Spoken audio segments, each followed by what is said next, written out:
အားလုံးပဲမင်္ဂလာပါ Audio ဘုတ်ပိုင်အာသာဟိတ်တဲ့ channel ကနေကြိုဆိုပါရစေ။ရှမ်းရှစာစဉ်တွေကိုအဆုံးထိနားထောင်ခြင်းနဲ့ဆိုရင်တော့ကျွန်တော်ရဲ့ channel လေးကို like and subscribe လုပ်ပေးဖို့တောင်းဆိုပါရစေ။အခုကျွန်တော်ဖတ်ပြမှာကဌာနေပြန်ဓာတ်တလက်အပိုင်း7ပဲဖြစ်ပါတယ်။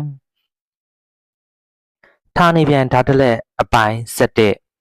စပင်ပြူနဲ့ကျောင်းဆရာကအစိမ်းဝဲလူငယ်လေးနဲ့တူရွာကျောင်းလေးထဲမှထွက်လာပြီး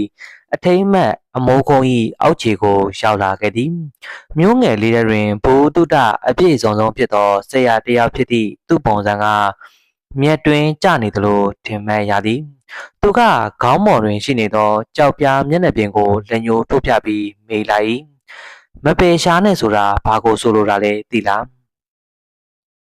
ကျိုးရောင်ဟုခေါ်သောလူငယ်လေးကထိုဆရာ၏တပည့်တယောက်ဖြစ်သလိုစာတင်သားလက်ထောက်တယောက်လည်းဖြစ်သည်သူကမော့ကြည့်ပြီးစဉ်းစားမနေပဲပြောလိုက်ကျွန်တော်တို့ကွန်ပျူတာကျောင်းတွေကစေတနာဆိုတဲ့စကားလုံးပေါ်မှာအခြေခံပြီးတည်ထောင်ထားကြတာဒီကြောက်ပြားပေါ်မှာရှိတဲ့စကားလုံး၄ခုကတော့ဆရာကိုမပယ်ရှားနဲ့ဆိုတဲ့စကားလုံးကနေယူထားတာအဓိပ္ပာယ်ကတော့စာတင်သားတွေကဆရာကိုယူသေးတဲ့ကျွန်တော်တို့ကစေတနာအမှန်တရားကိုကျင်တရားနဲ့ပတ်သက်လာတဲ့အချိန်မျိုးမှာတော့နှိမ့်ချပြီးမနေသင့်ဘူးဆရာချီကမေးလိုက်သည်နှိမ့်ချပြီးမနေသင့်တာလားအဲ့ဒါကိုလက်မခံဘူးလို့ပြောင်းလိုက်ရင်ရောဘာဖြစ်မှာလဲအစိမ်းဝဲလူငယ်ကအလွန်တီကြီးလေးနေသည်အလွန်ရဲတင်သောစုံကြည့်ခြင်း၏ရုပ်ရည်နှင့်ရှင်လိုက်မည်ဆိုရင်သူ၏အကျဉ်စရိုက်ကပို၍တိမ်မွေ့နိုးညံ့ပြီးကိုထိန်ချုံနိုင်သူ့ပုံစံကခေါင်ရန်ပန်းပူးလေးကဲ့သို့ဖြစ်နေပြီးတဘာဝဆန်စွာလှပနေသည်သူ့ဆရာကလှဝက်အတိတ်ပဲများစွာပါရှိနေသောမိကုံးကိုမေးလိုက်သည့်အချိန်တွင်လူငယ်ကပေါ့ပေါ့တန်တန်မတတ်မှတ်ရဲ့ပင်သူကတေချာစဉ်းစားကြည့်လိုက်ပြီးသူ့ဆရာကသူ၏အသိပညာကိုစမ်းသပ်နေခြင်းဖြစ်ကြောင်းတွေးမိသွားခဲ့၏ထိုအရာကိုသူကမြည်တို့များအလေးမဲ့နေရဲမြင်သည်ဆရာကြီးကတတိထားနေသောသူ့တပည့်ကိုကြည့်ပြီးပြောလိုက်သည်သူကလူငယ်၏ပခုံးကိုပုတ်၍ပြောလိုက်ဒါကပုံမှန်ပေါ့ပေါ့ပါမေးခွန်းပါပဲဘာမှမစိုးရင်နဲ့မင်းကကိုအရန်ထိန်ချုပ်ခဲ့ရတယ်တင်နေဆရာကမင်းကိုဝန်ချမ်းဆိုင်ထဲမှာစံပြတယောက်ဖြစ်ဖို့သင်ကြားပေးခဲ့တာမင်းကတီတီတက်တက်နဲ့နေရာတိုင်းမှာရှိတဲ့စီးမြင့်တွေကိုလိုက်နာရတယ်ပြီးတော့နေရာတိုင်းမှာစင်ကြင်နေရတယ်မင်းကလုံးဝမပင်ပန်းခဲ့ဘူးအခုကြည့်ရတာတော့အဲ့ဒါကလည်းတော်တော်လေးကောင်းတဲ့အရာတစ်ခုဖြစ်နေပါလားလူငယ်ကအနှင်းငယ်ဇဝေဇဝါဖြစ်သွားခဲ့သည်သို့သောဆရာကတော့သူ့ကိုတခြားတစ်ဖက်သို့ခေါ်ဆောင်သွားခဲ့၏သူကတိုးကြောက်ပြားပေါ်တွင်ရှိနေသောစကလုံး၄ခုကိုမောကြည့်နေသေးသည်ဆရာဖြစ်သူ၏အမူအရာကအတော်လေးတက်တောင့်တက်တာရှိနေပုံရသည်ဘာကြောင့်မှမသိသေးတော့လဲစကားပြောဆိုခြင်းနှင့်အပြုအမူပိုင်းတွင်အလွန်လေးနက်သောဆရာဖြစ်သူကယနေ့အလွန်စိတ်ဝင်စားစရာကောင်းသောအကြောင်းအရာများစွာကိုစတင်ပြောပြနေခဲ့သည်သူကတပည့်ကိုပြောလိုက်မပယ်ရှားနဲ့ဆိုတဲ့စကားလုံးကိုရေးခဲ့တဲ့သူကဒီကဘာကြီးထဲမှာပထမဆုံးလက်ရေးပညာရှင်တစ်ယောက်ဖြစ်ခဲ့တယ်သူကြောင့်ရှုပ်ထွေးမှုတွေအများကြီးဖြစ်စေခဲ့တယ်လို့စကားလုံးတိဆောက်ပုံနဲ့ပတ်သက်တဲ့ပရိပခတွေကြောရိုးနဲ့ပတ်သက်တဲ့ပရိပခတွေပြင်ဝိညာဉ်သဘာဝနဲ့ပတ်သက်တဲ့ပရိပခတွေလည်းဖြစ်စေခဲ့တယ်ပြီးတော့ချီးကျူးမှုနဲ့ပတ်သက်တဲ့ပရိပခတွေဖြစ်ခဲ့ပြီးရှေးဟောင်းအရေးသွေးနဲ့လက်ရှိသဘောတရားတွေကိုစုစည်းထားခဲ့တယ်။အခုချိန်ထိတော့ဘာမှကောက်ချက်ချလို့မရသေးဘူး။စီးချက်နိယာမစန္နာနဲ့ဟန်ချက်အဲ့ဒီအရာတွေကလက်ရေးအမှုပညာရဲ့အနှစ်သာရ၄မျိုးပဲ။လွန်ခဲ့တဲ့နှစ်ထောင်ပေါင်းများစွာအတွင်းအဲ့ဒီလူကဂုံပုံ2ခုရခဲ့တယ်။ဒါပေမဲ့သူကသူ့ရဲ့နောက်လိုက်တွေကိုဆက်ပြီးရှင်သန်မှုအခွင့်အရေးမပေးခဲ့ဘူးအခုချိန်ကျတော့မျောလင်းချက်နဲ့တဘာဝတရားကနည်းနည်းလေးစိတ်ဝင်စားဖို့ကောင်းသွားပြီတကယ်လို့မင်းကသာအဲ့ဒီအရာကိုတေချာဂရုတစိုက်ကြည့်လိုက်မယ်ဆိုရင်အဲ့ဒီစကလုံး၄ခုရဲ့စုပ်ချက်တိဆောက်ပုံနဲ့ဝိညာဉ်တဘာဝကတူညီနေပေမဲ့အမော်တယ်၄ယောက်ကတီးခြားစီရေးခဲ့တယ်ဆိုတာကိုတွေ့ရလိမ့်မယ်အဲ့ဒီချိန်မှာအမော်တယ်အိုကြီး၂ယောက်ကတော့အချင်းချင်းစာရေးပြီးရန်ဖြစ်ခဲ့ကြသေးတယ်သူတို့ကမျောလင်းချက်ဆိုတဲ့စကားလုံးကိုလျှို့ဝှက်စမ်းကြဲတဲ့ပုံစံမျိုးရေးချင်နေပြီးကြမ်းတမ်းရိုင်းဆိုင်နဲ့ရန်ဆိုတဲ့စကားလုံးကိုတော့မရေးချင်ခဲ့ကြဘူးထို့နောက်ဆရာကတပည့်ဖြစ်သူကိုခေါ်ပြီးပ ပြင်ပမှဘယ်အရာကိုမှမတောင်းဆိုနေဟုသောစကားလုံးစီကိုခေါ်လာခဲ့သည်သူကထိုစကားလုံးကိုဘယ်မှညာသို့တေချာကြည်နေခဲ့၏မင်းလေးလာခဲ့တဲ့ရွာเจ้าလေးကိုတိတ်မကြခင်မိသားစုကြီးတွေကပေးလိုက်လိမ့်မယ်ဘာလို့လဲဆိုတော့ဒီနေရာမှာဆရာမရှိတော့လို့ပဲသူတို့တွေကအဲ့ဒီအရာကိုဖျက်ချပြီးတာအိုကျောင်းဆောင်ငယ်လေးတခုဒါမှမဟုတ်ဗုဒ္ဓရုပ်တုတခုတိဆောက်ပြီးအမွှေးတံတွေထိုးညှိပူဇော်ကြလိမ့်မယ်နှစ်ပေါင်း60တန်နေရာအဆုံးသက်သွားပြီးနောက်တစ်နှစ်မှာပဲအဲ့ဒီကျောင်းရဲ့နေရာမှာတာအိုသခင်တယောက်ဒါမှမဟုတ်ဘုန်းတော်ကြီးတစ်ပါးရှိလာလိမ့်မယ်ဒီအချိန်တွင်မျိုးတွေကလူတွေတန်နေရာမဖြစ်အောင်လို့ကျောင်းမှာဆရာ2ယောက်3ယောက်လောက်ကိုလည်းပြောင်းကောင်းပြောင်းလိမ့်မယ်ဒါပေမဲ့ဒီနေရာမှာရှိတဲ့တဘာဝစွမ်းအားတွေမော်အစွမ်းတွေပြည့်စုံသွားရင်တော့အဲ့ဒီအရာကနတ်ဖျားတစ်ပါးပုံတီးသလိုကြီးကျယ်ခမ်းနားတဲ့အရှိန်အဝါနဲ့ညီမျှနေလိမ့်မယ်အဆုံးသက်ကိုရောက်သည့်ချိန်တွင်တော့ဆရာ၏လေတံကအလွန်တိုးသွားခဲ့၏စာသင်သားလေးကျိုးရောင်ကနားသေးချာနားထောင်နေသည်ကိုပင်ရှင်းရှင်းလင်းလင်းမကြားနိုင်ခဲ့ပြီဆရာချီကတက်ပြင်းချလိုက်မိသူ့လေတံကအနှဲငယ်မတက်မသားဖြစ်ပြီးပင်ပန်းနေပုံရသည်ပြောပြလို့မရတဲ့အရာတွေအများကြီးရှိတယ်အခုဒီအခြေအနေတွေရောက်လာမှတော့ကိစ္စမရှိတော့ဘူးဒါပေမဲ့ဘလို့ပဲဖြစ်ဖြစ်ငါတို့ကစာသင်သားတွေပဲလေငါတို့ကငါတို့ရဲ့ကော်စတင်းကိုအလေးထားရသေးတယ်ပြီးတော့ငါချီကျင့်ချုံကဥဆောင်ပြီးစီးမြင့်တွေကိုဖျက်ဆီးလိုက်မယ်ဆိုရင်လည်းအလွဲသုံးစားလုပ်တာနဲ့ဘာမှမကွာတော့ဘူးငါရဲ့အပြုအမူတွေကလည်းအမြင်မရှိသလိုဖြစ်သွားလိမ့်မယ်ကျိုးရောင်ကရုတ်တရက်အောင်ဝယ်ပြီးပြောလိုက်သည်ဆရာကတာမန်လူတစ်ယောက်မဟုတ်ဘူးဆိုတာကျွန်တော်သိတယ်ဒီမျိုးငယ်လေးကလည်းတာမန်နေရာတစ်ခုမဟုတ်ဘူးဆရာကြီးကအပြုံးနဲ့စိတ်ဝင်တစားမေးလိုက်ဟုတ်လားဆရာကိုပြောစမ်းပါဦးကျိုးရောင်ကအလွန်လျှို့ဝှက်စမ်းကြဲသောတိုင်လုံး12လုံးရှိအထိမ်းအမှတ်အမိုးကုန်းကြီးကိုလက်ညှိုးထိုးပြလိုက်သည်ဒီနေရာတရုတ်ဇီတိဝင်လမ်းကြားထဲမှာရှိတဲ့တန်ကြိုးရည်တွင်တန်ဓာနှစ်လက်ရှိနေတဲ့အမိုးကုန်းတရားရှေးဟောင်းတစ်ခါပင်ကြီးမမုံပွင့်လမ်းကြားထဲမှာရှိတဲ့မမုံပင်ကြီးကျိုးမီသားစုရဲ့ဖို့လူလမ်းကြားနှစ်စဉ်နှစ်တိုင်းပညာရှင်ဖိတ်ခေါ်ပွဲနဲ့ခြုံရန်ဖိတ်ခေါ်မှုတွေအလုံးကအရန်တိုးစမ်းနေဆရာကလူငယ်လေးကိုကြားဖြတ်ပြောလိုက်သည်တိုးစမ်းတာလားဘာတွေတိုးစမ်းတာလဲမင်းကဒီနေရာမှာကြည်ပြင်းလာပြီးအပြင်ကိုလုံးဝဖတ်မသွားခဲ့ရဘူးမင်းကဒီမျိုးရဲ့အပြင်ဘက်မှာရှိတဲ့မြင်ကွင်းတွေကိုမြင်ဖို့လို့လားနှိုင်းရှင်စရာမရှိရင်ဘာလို့ဒီလိုမျိုးပြောရတာလဲကျိုးရောင်ကအတန်တိုးတိုးနဲ့ပြောလိုက်သည်ကျွန်တော်ကစာအုပ်ထဲကစကားလုံးတွေကိုတေချာမှတ်သားနေတာကြာပြီမမုံဝင်လမ်းကြားထဲမှာရှိတဲ့မမုံပွင့်တွေကစာအုပ်ထဲမှာရှိတဲ့ကြပြတွေထဲမှာပေါ်ပြထားတဲ့အရာတွေနဲ့တော်တော်လေးကိုကွဲပြားတယ်ဆရာတင်တဲ့အချိန်မှာလဲဘာလို့ဆရာကအခြေခံသင်ကြားမှုစာအုပ်3ခု3အုပ်ကိုပဲသင်ကြားပေးရတာလဲဆရာကစာပေပိုင်းကိုပဲအလေးထားပြီးသင်ပေးခဲ့တယ်အဲ့ဒီနောက်မှာကျွန်တော်တို့ကဘယ်လိုစာအုပ်မျိုးကိုဖတ်တင်တာလဲစာအုပ်တွေကိုဖတ်ရတဲ့ရည်ရွယ်ချက်ကရောပါလဲစာအုပ်တွေကိုလိုက်နာရတဲ့ရည်ရွယ်ချက်ကရောပါလဲမနက်ခင်းမှာလယ်သမားတယောက်ဖြစ်နေပြီးညအချိန်ကောင်းကင်ခမ်းမကိုတက်လှမ်းရတဲ့အဓိပ္ပာယ်ကရောပါလဲကောင်းကင်ဘုံတန်မိုးထားတဲ့သူရဲကောင်းတွေဆိုတာကရောပါလဲ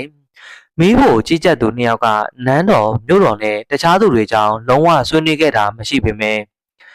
ဆရာကြီးကအပြုံးနဲ့ဖြတ်ပြောလိုက်သည်တော်တော့ပြီထပ်ပြီးပြောလို့လည်းဘာမှအကျိုးမထူတော့ဘူးကျိုးရောင်ကချက်ချင်းရက်လိုက်ချီကျင့်ကြုံဟုခေါ်သောစာတင်သားကတိုးတိုးလေးပြောလိုက်ကျိုးရောင်နောက်ပိုင်းမှာမင်းရဲ့စကားတွေအပြုတ်မှုတွေကိုဂရုစိုက်ဖို့လိုလိမ့်မယ်ဒုက္ခဆိုတာကပါဇက်ကြောင့်ပဲဖြစ်လာတာဒါကြောင့်သူတော်စင်အများစုကပါဇက်ပိတ်ပြီးနေတတ်ကြတယ်သူတော်စင်တွေရဲ့အထက်မှာရှိတဲ့ပညာရှင်တွေကတော့သူတို့စီမှာအကျွမ်းမဲ့အာဏာရှိနေပြီးစီမင်းစည်းကမ်းတွေကိုထိန်းချုပ်ကြရတယ်ကျောင်းတော်82ခုမှာရှိတဲ့တောင်တန်းသခင်တွေသူတော်စင်တွေကတော့တာအိုအင်မော်တယ်တွေနဲ့ဗုဒ္ဓရသေကြီးတွေလိုပဲသူတို့ရဲ့စကားလုံးတွေကရှေ့ဖြစ်ဟောထားသလိုဖြစ်နိုင်ပြီးသူတို့ရဲ့စကားလုံးတွေကဥပဒေတွေဖြစ်လာနိုင်ကြတယ်ဒီအဖွဲ့နဲ့အတွေးခေါ်တရားကျောင်းမှာရှိတဲ့ပညာရှင်တွေကအဲ့ဒီအဆင့်ကိုရောက်ပြီဆိုရင်တော့သူတို့ကမြေကဘာအင်မော်တယ်တွေဆိုတာကိုသိလာကြလိမ့်မယ်သူတို့ကတကားဝမှာခြေတလန်းရောက်နေပြီလို့သတ်မှတ်နိုင်တယ်ဒါပေမဲ့အဲ့ဒီလူတွေအားလုံးကငကားတွေလိုပဲတချို့ကအဆင့်မြင့်ပြီးကြောက်စရာကောင်းတယ်သူတို့ကတာအိုကျောင်းဆောင်တွေထဲမှာရှိတဲ့နတ်ဖျားရုပ်ထုတွေလိုပဲ အယမ်းမြင့်မာလုံးတော့သူတို့တောင်နားမလည်နိုင်ကြဘူးတချို့ကတော့တူတူတိတ်တိတ်နေပြီးတာမန်လူတွေမတွေ့နိုင်ကြဘူးကျိုးရောင်ကတိမ်တိုင်ထဲကိုလွင့်သွားသည့်အလားခံစားလိုက်ရသည်သူကမနေနိုင်တော့ပဲမေးလိုက်မိဆရာဘာလို့ဒီနေ့အဲ့ဒီအရာတွေအားလုံးကိုပြောပြနေရတာလဲဆရာကတော့အကောင်းမြင်စေရှိပုံရသည်မင်းမှာဆရာရှိတယ်ဆရာမှာလည်းဆရာရှိတာပဲဆရာရဲ့ဆရာအကြောင်းကိုတော့မပြောချင်တော့ဘူးအချင်းချုပ်ပြောရမယ်ဆိုရင်တော့ဆရာကလွန်ခဲ့တဲ့ဆယ်စုနှစ်ပေါင်းများစွာလောက်မှာတေမင်းတကားဝမှာရုန်းကန်ခဲ့ရဘူးတယ်ဒါပေမဲ့အဲ့ဒီနောက်ွယ်မှာလူတချို့ရှိနေတယ်ဆိုတာကိုရုတ်တရက်သိခဲ့ရပြီးအဲ့ဒီအချိန်ထိစောင့်မနေကျင်တော့ဘူးဒါကြောင့်ဒီတစ်ချိန်တော့ဆရာကမင်းကိုမြို့အပြင်ဘက်ခေါ်မသွားနိုင်တော့ဘူးမင်းကကိုယ်အစွမ်းနဲ့ကိုထွက်သွားရမယ်ဒါတွေကတော့မင်းကိုမထိခိုက်စေနိုင်တဲ့အမှန်တရားတချို့ပါပဲဒါတွေကိုပုံမြင်တပုတ်လို့ပဲသတ်မှတ်လိုက်ပါမင်းကစီးမြင်တစ်ခုကိုနားလည်ဖို့မျှော်လင့်နေလူတစ်ယောက်တည်းပို့ပြီးတော့အစွမ်းထက်တဲ့သူဆိုတာအမြဲတမ်းရှိနေတာပဲကောင်းငင်ပုံကဘလောက်ပဲကောင်းချီးပေးပေးဘလောက်ပဲကံကောင်းခြင်းတွေရှိရှိကျိုးရောင်မင်းကပြင်းနေလို့မရဘူးရေတွင်ထဲမှရေများနှိမ့်ကျသွားပြီးရှေးဟောင်းတက်ကားပင်ကြီး၏တည့်ရွက်များကတက်ခိုင်းမှလွှင့်ကျလာခဲ့သည်ထိုအရာများအလုံးကပျက်စီးခြင်းတင်ကေတများဖြစ်ကြ၏ချီချင်းကြုံဟုခေါ်သောစာတင်သားကတတိပေးလိုက်သည်ကျိုးရောင်ဆရာမင်းကိုတင်ထားဖို့ပေးလိုက်တဲ့တက်ကားပင်ကြီးရဲ့တည့်ရွက်တွေကိုမှတ်မိသေးလားစာတင်သားလေးကခေါင်းငိမ်ပြလိုက်၏ကျွန်တော်ကအဲ့ဒါကိုဆရာပေးထားတဲ့ဒစိမ့်နဲ့တူတေချာတင်ထားပါတယ်တရွက်ကတက်ကိုင်းကနေပြုတ်ထွက်လာတဲ့အချိန်မှာတော့ဘလို့ဖြစ်ပြီးစိမ့်ဆူနေရသေးတာလေမြို့ထဲမှာလူတွေထောင်ပေါင်းများစွာရှိတယ်ဒါပေမဲ့အဲ့ဒီလိုကံကောင်းမှုတွေကိုရနိုင်တဲ့သူကတော့လက်ချိုးရည်လိုတောင်ရတယ်မင်းကအဲ့ဒီတရွက်လေးကိုမကြမကြာထုတ်ကြည့်နောက်ပိုင်းမင်းကနောက်ထပ်အခွင့်အရေးတစ်ခုတောင်တွေ့ကောင်းတွေ့လာနိုင်တယ်ဆရာချီမျက်လုံးများကလေးနဲ့သွားခဲ့သည်အဲ့ဒီပြင်တစ်နှစ်လုံးမြို့ထဲမှာကောင်းတဲ့အရာတွေကိုပဲလုပ်ဖို့ဆရာကမင်းကိုပြောခဲ့သေးတယ်။မင်းကဘသူ့ကိုပဲဖြစ်ဖြစ်တလေးတစားဆက်ဆံရလိမ့်မယ်။နောက်ပိုင်းမှာတော့မင်းကနောက်ွယ်မှာရှိတဲ့စမ်းကြံမှုတွေကိုဖြည်းဖြည်းချင်းနားလည်လာပါလိမ့်မယ်။အရေးမပါတဲ့ရေစက်လေးတွေကတော့ကြောက်တုံးတုံးကိုထိုးပေါက်နိုင်တာပဲမဟုတ်လား။အဆုံးမှာတော့မင်းကအကျိုးအမြတ်တွေကိုရလာပါလိမ့်မယ်။ထိုအချိန်တွင်ကြောက်တိုင်ပေါ်၌အဝါရောင်ငှက်ကလေးတစ်ကောင်နားနေကြောင်းလူငယ်ကတတိထားမိခဲ့သည်ထိုငှက်ကလေးကရံဖန်ရက်ခါခုံလိုက်ပြန်လိုက်နှင့်ជីជីကြကြအော်မြည်နေခဲ့၏ဆရာချီကလက်နောက်ပစ်ပြီးအဝါရောင်ငှက်ကလေးကိုတည်ငြိမ်စွာစိုက်ကြည့်နေခဲ့သည်လူငယ်ကတော့တိုးစမ်းသည့်အရာကိုမမြင်ရပေထိုအချိန်တွင်ဆရာချီကရှုံပလင်းလမ်းကြားလေးရှိရာကိုရုတ်တရက်လှည့်ကြည့်လိုက်ပြီးပို၍ပင်မျက်မှောင်ကျုံနိုင်မိသည်သူကတိုးတိုးလေးရေရွတ်လိုက်စောင်းခိုနေတဲ့ဘိုးကောင်တွေကຫນွေဦးရဲ့အတန်ကိုကြားတဲ့ချိန်မြေအောက်ထဲကနေတဖြည်းဖြည်းထွက်လာကြပြီဧည့်သည်ဆိုမှတော့ပိုင်ရှင်ရဲ့ရှေ့မှာကိုယ်သဘောနဲ့ကိုဒီလိုလှက်ွက်တွေကိုမသုံးသင့်ဘူးမဟုတ်လားမင်းကအဲ့ဒီပကံလုံးငယ်လေးကိုအားကိုးပြီးကိုပိုင်ဆုံးဖြတ်ချက်ချနိုင်ပြီလို့ထင်နေတာလားကျိုးရောင်ကအလွန်စိုးရိမ်သွားမိသည်ဆရာချီကလက်ကပြလိုက်ပြီးထိုကိစ္စကသူနဲ့မသက်ဆိုင်ကြောင်းပြောလိုက်သူကနောက်ဆုံးအထိမ့်မဲ့ကြောက်ပြားစီသို့ခေါ်ဆောင်သွားခဲ့သည်လူငယ်လေးကျိုးရောင်ကတော့ຫນွေဦးရသည်အတန်ကြောင့်စောင်းကိုရာမှထွက်လာတော့ဘိုးကောင်များကဲ့သို့ဖြစ်နေခဲ့သည်သူကရုတ်တရက်ရက်လိုက်ပြီးမျက်တောင်မကတ်တမ်းစိုက်ကြည့်နေခဲ့၏မလန်းမကန်းတွင်တော့မျက်နာကအုတ်ထုတ်ဆောင်းထားသောအနက်ဝဲမိမ့်မက်ပြိုတယောက်ရှိနေသည်သူမ၏မျက်နာကိုတော့ပါလွာသောဇာဘဝနှင့်ဖုံးကွယ်ထား၏သူမ၏ခန္ဓာကိုယ်ကအကျိုးစားကြားနာပြီးအလွန်ပိန်ခြင်းမရှိသလိုဝနေခြင်းလည်းမရှိခြင်းသူမ၏ခါးတွင်တော့အဖြူရောင်တအိမ်နှင့်တရှိတစ်ချောင်းအစိမ်းရောင်တအိမ်နှင့်ဓမောက်တစ်ချောင်းကိုချိန်ထားသည်သူမကဆိုင်းပုတ်အောက်တွင်လက်ပတ်၍မတ်တက်ရက်ပြီးမောကြည့်နေခဲ့၏တိုရာကရေစရာကောင်းသည်ဟုတွေးလိုက်ရသည့်အတွက်ဆရာကတိုးတိုးလေးချောင်းဟန်လိုက်မိသည်လူငယ်ကအံ့ဩသွားခဲ့၏သူ့ဆရာ၏တတိပေးချက်ကလှဲ့မကြည့်ရန်ဖြစ်ကြောင်းသူကနားမလည်ခဲ့ပေသူ့ဆရာကပြုံးလိုက်တော့တယ်သူ့ကိုအပြစ်မတင်ခဲ့ပေထိုအစားချောင်းဟန်မနေတော့ပဲလူငယ်လေးကမိမ့်မက်ပြိုကိုအံ့ဩစွာကြည့်နေခြင်းကိုသာခွင့်ပြုလိုက်ရသည်မိမ့်မက်ပြိုကတော့လူငယ်၏အကြည့်ကိုတတိထားမိပုံမရခြင်းသူမကတော့ချီစုဆောင်ရီကျွဲဟူသောစကလုံးကြီး၄ခုကိုသာအာယုံစိုက်နေပုံရသည် တခြားသောမျက်နှာပြင်သုံးဘက်တွင်ရှိနေသောစကားလုံးများနှင့်ရှင်လိုက်မည်ဆိုလျှင်ထိုမျက်နှာပြင်ပေါ်၌ရှိနေသောစကားလုံးများကအလင်းအမြန်ရေးသားထားသောစကားလုံးများကဲ့သို့ဖြစ်နေသည်သူတို့၏အလှတရားများကိုပြောပြ၍မရနိုင်ပေသူမကထိုအရာကိုသဘောကျ၏ရုတ်တရက်လူငယ်လေးကတတိဝင်လာခဲ့သည်သူ့ဆရာကပခုံးကိုပုတ်ပြီးအပြုံးနှင့်ပြောလိုက်၏ကျိုးရောင်ကျောင်းကိုပြန်ပြီးပစ္စည်းတွေကိုအိမ်သည်သွားတဲ့နဲ့လူငယ်လေး၏မျက်နှာကနီရဲသွားခဲ့၏သူကခေါင်းငုပ်ပြီးသူ့ဆရာနှင့်တူကျောင်းသို့ပြန်လိုက်လာခဲ့သည်ထိုအချိန်ကျမှသာမမေပြိုကသူမ၏ဓားလက်ကင်တင်းတင်းကြပ်ကြပ်စုပ်ကင်ထားခြင်းကိုဖြင်းညင်းစွာလွှတ်လိုက်သည်အဝေးကိုရောက်မှသာဆရာကစာနှောင်လိုက်၏ကျိုးရောင်ဆရာကမင်းသက်ကိုကယ်ခဲ့တာလူငယ်ကထိတ်လန့်သွားခဲ့၏ဘာဖြစ်လို့လဲဆရာဖြစ်သူကခဏကြာစဉ်းစားနေပြီးလေးလေးနက်နက်အမူအရာနဲ့ပြောလိုက်သည်တကယ်လို့မင်းကနောက်ပိုင်းသူနဲ့တွေ့ရမယ်ဆိုရင်ဝေးဝေးကနေရှောင်ရမယ်လူငယ်လေးကအနှင်းငယ်အံ့ဩသွားပုံရပြီးအနှင်းငယ်စိတ်ပြတ်သွားပုံရသည်ဘာဖြစ်လို့လဲဆရာချီကျင့်ချုံကခဏကြာစဉ်းစားပြီးနောက်ဆုံးစကားကိုပြောလိုက်၏သူကတော်တော်လေးကိုထက်မြက်တယ်သူကသွေးတောက်တာဖြစ်လာဖို့ကံကြမ္မာမျိုးလည်းရှိတယ်လူငယ်ကတစုံတစ်ခုပြောချင်နေတော့လဲတွေ့ဝေသွားခဲ့သည်တက်လက်ပိုင်းဆရာဖြစ်သူကအပြုံးနှင့်ပြောလိုက်၏ဟုတ်တယ်တယောက်ယောက်ကိုခိုးကြိုက်နေတယ်ဆိုရင်ဗုဒ္ဓတွေတာအိုဖခင်ကြီးတွေကတော့မတားနိုင်ကြဘူးဆရာတို့လိုစီကံအကြီးဆုံးစာတင်သားတွေကိုဆရာတို့ရဲ့ဆရာတွေကတော့စကားမပြောဖို့မကြည့်ဖို့နားမထောင်ဖို့နီးနီးကပ်ကပ်မနေဖို့ပဲတတိပေးနိုင်တယ်မတွေးဖို့တော့ဘာမှမပြောနိုင်ကြဘူးလေလူငယ်ကရုတ်တရက်နားလေသွားပုံရပြီးအားရပါရရဲလိုက်သူ့စီကအနံ့ကတော်တော်လေးမွေးနေလို့ပါလူငယ်ကထိုစကားကိုပြောလိုက်သည့်ချိန်တွင်အလွန်မှင်သက်သွားမိခဲ့သည်ဆရာဖြစ်သူကတော့ခေါင်းကိုက်သွားခဲ့၏သူကဒေါသထွက်သွားခြင်းကြောင့်မဟုတ်ပဲအချိန်ကြီးကအနှင်းငယ်ပြဿနာများသွားခြင်းကြောင့်ဖြစ်သည်သူကအတန်တိုးတိုးနှင့်ပြောလိုက်၏ကျိုးရောင်ပြန်လှည့်လာခဲ့လူငယ်ကဆရာဖြစ်သူရှိရာကိုပြန်လှည့်လာခဲ့သည်အထိန်အမတ်အမိုးကုန်း၏အောက်တွင်ရှိနေသောမင်းမပြိုကကြောက်စရာကောင်းသောအငွေ့အသက်များနှင့်ပြန်လှည့်လာခဲ့၏ပထမတွင်သူမ၏လက်နှစ်ဖက်ကိုအောက်သို့ပြန်ချလိုက်သည်သူမ၏လက်မကလည်းတရှည်၏လက်ကင်နှင့်ဓမောက်၏လက်ကင်တို့ကိုအသီးသီးဖိနှိပ်ထားခဲ့၏ထို့နောက်သူမကဖြည်းဖြည်းချင်းစီစတင်ပြေးထွက်လာခဲ့သည်ခြေလန်း၄လန်း၅လန်းခန့်ပြေးထွက်လာပြီးနောက်သူမ၏လက်နှင့်ခြေထောက်ကိုရုတ်တရက်အားဆိုင်လိုက်သည်သူမကအဖြူရောင်တိမ်ထဲတွင်ရှိနေသော၃ပေတရှည်နှင့်အစိမ်းရောင်တိမ်ထဲတွင်ရှိနေသောဓမောက်တို့ကိုအရင်ဆုံးဆွဲထုတ်လိုက်သည်တစ်ချိန်ထဲတွင်သူမကလေထဲသို့ခုန်လိုက်ပြီးလက်နှစ်ဖက်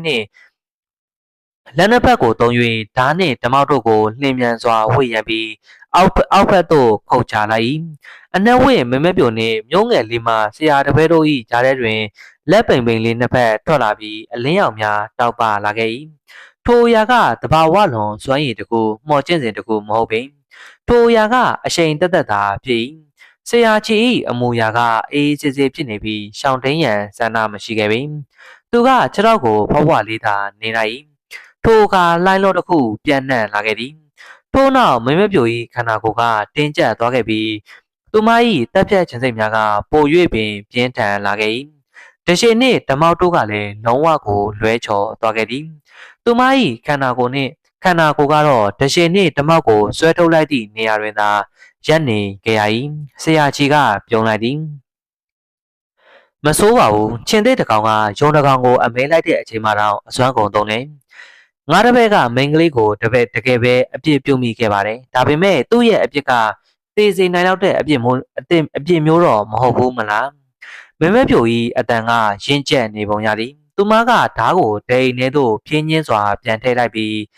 လက်တစ်ဖက်နှင့်ဓမောက်ကိုကင်ထား၏သူမကဆရာချီကိုဓမောက်နှင့်ချိန်ပြီးပြောလိုက်သည်ရှင်ခံစားမိတာကရှင့်ရဲ့အလုပ်ပဲကျမခရုမဆိုင်ဘူးမမဲပြိုကရှေ့ကိုတလန်းလှမ်းခဲ့သည်ကျမလုံနေတာကကျမရဲ့အလုပ်ပဲဒါပေမဲ့အဲ့ဒီအရာကိုရှင်ကထိန်းချုပ်နိုင်ပါတယ်သူမကရှေ့ကိုလင့်မြန်စွာပြေးလာပြန်သည်ထိုအချိန်တွင်သူမရပ်နေခဲ့သောနေရာ၌ခြေရာလေးနှစ်ခုပေါ်လာခဲ့၏စာတင်သားကတော့လက်တစ်ဖက်ကိုနောက်ပစ်ထားပြီးလက်တစ်ဖက်ကလက်သီးဆုပ်ထားခဲ့သည်သူကထိုလက်သီးကိုဝမ်းပိုက်ပေါ်တွင်တင်ပြီးပြုံးလိုက်၏တိုင်းပညာလမ်းကြောင်းမှာအရှိန်ကဖြည့်ဆည်းလို့မရနိုင်ဘူး ကဘာကြီးကအရင်နှုန်းကလို့မဟုတ်တော့လို့ပျက်စီးသွားတော့မယ်ဆိုရင်တော့အင်မော်တယ်10ယောက်ကဒီဝင်ကဘာကိုဖျက်ဆီးဖို့မဖြစ်နိုင်ဘူးမင်းလိုပြည့်စိတ်လေးတစ်ကောင်ကလုံနိုင်ပါတယ်လားထို့နောက်မမဲပြိုကဆရာကြီးဤဘယ်ဘက်ခြေလန်း10လန်းခန့်အကွာတွင်ပြန်ပေါ်လာခဲ့သည်သူမကခဏကြာစဉ်းစားပြီးမျက်လုံးမှိတ်လိုက်ဆရာကြီးကခေါင်းခါပြီးပြုံးလိုက်သည်ဒါကမိန်းကလေးထင်ထားသလိုလှည့်ခွက်တစ်ခုမဟုတ်ဘူးဒီကဘာကြီးကဗုဒ္ဓလမ်းစဉ်ကဘာငယ်လေးတစ်ခုနဲ့တူနေတာဒီနေရာမှာငါကတော့သူကရုတ်တရက်အံ့ဩသွားခဲ့ပြီးစကားပြောနေခြင်းကိုရပ်လိုက်သည်သူကချက်ချင်းဆိုသလိုပင်မမက်ပြို၏အနားသို့ရောက်လာပြီးဖြစ်နေသည့်အရာများကိုစစ်ဆေးကြည့်ခဲ့၏သူကလက်နှချောင်းနှင့်ဓမောက်၏ထိပ်ဖျားကိုညှင်သာစွာဖန်ထားလိုက်သည်သူကမေးလိုက်၏ဒီဓမောက်တိုင်းပညာနဲ့တရှိတိုင်းပညာမင်းကိုဘသူသင်ပေးခဲ့တာလဲမိမပြိုကတော့မျက်လုံးမဖွင့်ခဲ့ပေသူမ၏ဘယ်ဘက်လက်ကတရှိကိုဆွဲထုတ်လိုက်အလွန်အေးဆက်သောအလင်းနှံတစ်ခုကဆရာချီ၏ခါးစီကိုရောက်လာပြီးသူ့ကိုနှစ်ပိုင်းဖြတ်ရန်ကြိုးစားလိုက်သည်ဓမောက်ကိုလက်နှချောင်းနှင့်ထိန်းချုပ်ထားသောဆရာကြီးကတူတူလေးရေရွတ်လိုက်နောက်ဆုတ်လိုက်စမ်းမြေပြင်ပေါ်တွင်အကွဲကြောင်းတစ်ခုထွက်ပေါ်လာပြီးပုံမုတ်များလွင့်ပြန်လာခဲ့သည်ခဏကြာပြီးနောက်မျက်နှာကိုစားပွားဖုံးကွယ်ထားသောမင်းမပြို၏မျက်နှာလေးကိုမြင်လာရ၏သူမကတပေခန့်အကွာတွင်ရပ်နေခဲ့သည်သူမ၏ခြေထောက်အောက်တွင်တော့မြောင်းတိုးထားသည့်လားမြင်းချောင်းလေးတစ်ခုပေါ်လာခဲ့၏မင်းမပြို၏လက်ကတော့သွေးများหนีရဲနေသည်ဓမောက်ကိုတိမ်ထဲမှထုတ်ထားပြီးတရှိကိုလည်းတိမ်ထဲမှထုတ်ထားသည်သို့တော့သူမကတော့လက်ထဲတွင်ဓာမရှိသည့်အခြေအနေကိုရောက်သွားခဲ့၏ထို့ပြင်ဤကဘာကြီး၏တိစပုံကြောင့်ရန်သူများကိုလည်းသူမနှင့်တန်းတူဖိနှိပ်ထားကြောင်းသိနေသည်ထို့ကြောင့်သူမ၏စွမ်းရည်များကနှိမ်ကျနေခဲ့၏သူမ၏ကြင်ကြံမှုကအားနည်းနေခြင်းမဟုတ်ခြင်းသူမကအလွန်ဒေါသထွက်လာခဲ့၏ထိုမင်းမပြိုကတော့သူမ၏ပပတ်လက်တွင်လှုပ်ရှားနေသောအလင်းနှံများကိုသတိမထားမိခဲ့ပေအဆုံးတွင်တော့စာတင်သားကစင်ကျင်တုံတရားရှိသောလူတစ်ယောက်ဖြစ်သည်သူကအကြံပေးလိုက်၏အချိန်တိုင်းတာတစ်ခုထိမင်းကကိုငါနဲ့နှိုင်းယှဉ်မှုမကြိုးစားတာအကောင်းဆုံးပဲအဲ့ဒါကမိန်းကလေးရဲ့တိုင်းပညာကျင့်ကြံတဲ့စိတ်ကိုနှောင့်နှေးသွားစေလိမ့်မယ်တိုင်းပညာရဲ့အထွတ်ထိပ်ကိုရောက်ချင်တယ်ဆိုရင်တော့အရေးအကြီးဆုံးကခြေတလန်းချင်းစီရှောက်လန်းဖို့ပဲသူ၏လက်ရှိရုပ်ရည်ကအနှင်းငယ်ဒူဆန်နေသည်သူကလက်တစ်ဖက်နှင့်ဓာတ်ထိပ်ပြားကိုကင်ထားပြီးတခြားလက်တစ်ဖက်နှင့်ဓာတ်၏ကိုယ်တွေကိုကင်လိုက်၏သူကရုတ်တရက်ရေလိုက်ပြီးဉာဏ်ပညာကျင်းမသူတယောက်ပုံစံနှင့်ပြောလိုက်၏နားထောင်တာမထောင်တာကတော့မိန်းကလေးရဲ့လွတ်လပ်ခွင့်ပဲပြောတာမပြောတာကတော့ငါရဲ့အလုပ်ပဲမင်းမပြိုကခဏကြာတိတ်ဆိတ်သွားပြီးအတန်တိုးတိုးနှင့်ပြောလိုက်သည်ကျမနားလဲပါတယ်ဆရာကြီးကအပြုံးနှင့်ခေါင်းညိတ်ပြလိုက်၏သူမကမောက်မာရိုင်းဆိုင်သောမင်းမပြိုတယောက်မဟုတ်ချင်းထိုအရာကအလွန်ကောင်း၏သူကဓမောက်ကိုမိန်းကလေးစီသို့ညှင်သာစွာပြစ်ပေးပြီးပြောလိုက်သည်ငါကဓမောက်ကိုအရင်ပြန်ပေးမယ်ထို့နောက်သူကခေါင်းငုံပြီးလက်ချောင်းလေးများထဲတွင်ညှက်ထားသောတရှိကိုကြည့်တတ်သည်ထိုတရှိကအနှင်းငယ်တုံခါနေခဲ့၏ဇာမနီငယ်လေးတစ်ကောင်၏အတန်ကဇာမနီအိုကြီးတစ်ကောင်အတွက်တော့ပို၍ရှင်းလင်းနေသည်စာတင်သားကနောင်တရစွာပြောလိုက်၏ဒီဓာတ်ရဲ့အည်သွေးကတော်တော်ကောင်းတယ်ဒါပေမဲ့အထိုးထိပ်ကိုရောက်ဖို့တော့တော်တော်လိုနေသေးတယ်ဒီဓာတ်ကအများဆုံးစကလုံးနှစ်ခုရဲ့အလေးချိန်ကိုပဲခံနိုင်ရရှိတယ်မဟုတ်ရင်တော့မင်းရဲ့ပါရမီနဲ့အုံမြင့်ရစကလုံး၄ခုကိုယူသွားမယ်ဆိုရင်တော့စကလုံး၃ခုလောက်တော့နားလည်နိုင်လိမ့်မယ်သူကတပ်ပြင်းချလိုက်ပြီးလက်ကိုမြှောက်လိုက်ရာအလင်းနှံများထွက်ပေါ်လာခဲ့သည်နန်းတွင်တစိမ့်ထိုစိန်တွင်ချီစူဆောင်းခြင်းကျွဲဟူသောစကားလုံးများရေးသားထားသည့်ကြောက်ပြားပေါ်မှအလင်းနှံလေးနှစ်ခုထွက်လာခဲ့သည်ဆရာကြီးကသူ၏အင်ကြီးလက်ကိုနှစ်ကြိမ်တိတိဝေရန်လိုက်ပြီးထိုအရာကိုဓာတ်ထဲသို့ပေါင်းထည့်ပေးလိုက်၏မျက်နှာပြင်ပေါ်တွင်ရှိနေသောချီနှင့်ကျွဲမျက်နှာပြင်ပေါ်တွင်ချီနှင့်ကျွဲဟူသောစကားလုံးနှစ်ခုရှိနေသေးသည်သို့သောစူဆောင်းခြင်းနှင့်တိုက်ခိုက်ခြင်းဟူသောစကားလုံးများကတော့နာမကျန်းဖြစ်နေသောအဖိုးတယောက်ကဲ့သို့ဖြစ်နေကြ၏နေကြခြင်းအလင်းရောင်ကဲ့သို့နောက်ဆုံးတောက်ပပြီးအသက်ဆွမ်းအင်ကင်းမဲ့သွားခဲ့သည်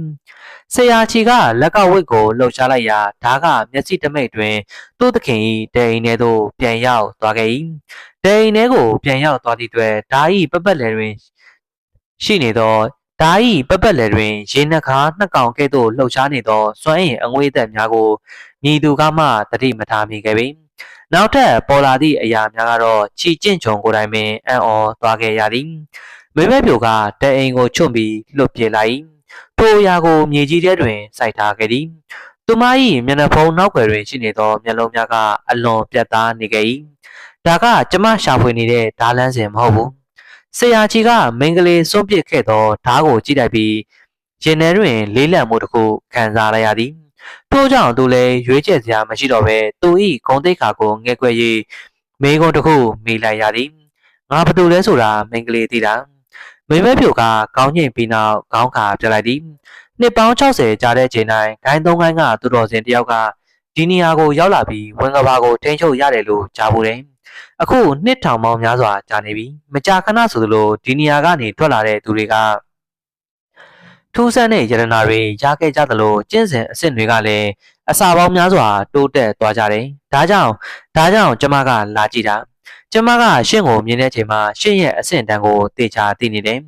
မဟုတ်ရင်ကျမကဒီလောက်ထိပွန့်ပွန့်လင်းလင်းလုပ်ရဲမှာမဟုတ်ဘူးချီကျင့်ချုံကနောက်တစ်ချိန်မိလိုက်သည်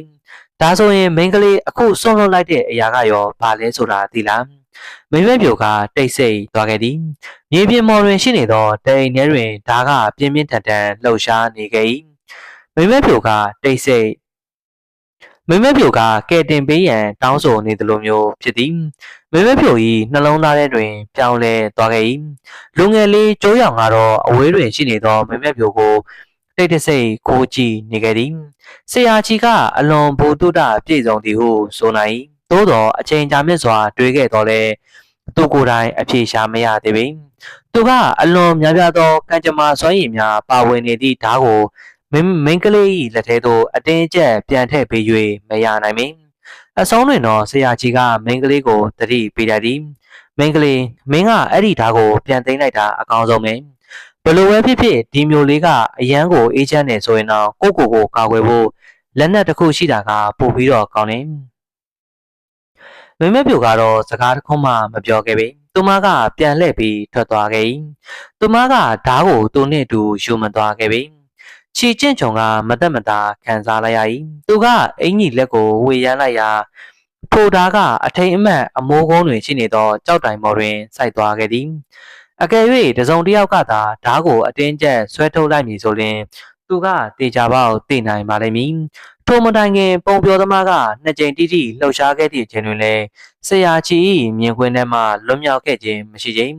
သူကကျိုးရောင်ကိုပို့လို့လမ်းကြားထဲတွင်ရှိနေသောကျိုးမိသားစုဆိုင်စီသို့ကိုယ်တိုင်ပြန်ဖို့ပေးခဲ့သည်သူကတော့ဖြင်းချင်းစွာရှောက်လာခဲ့၏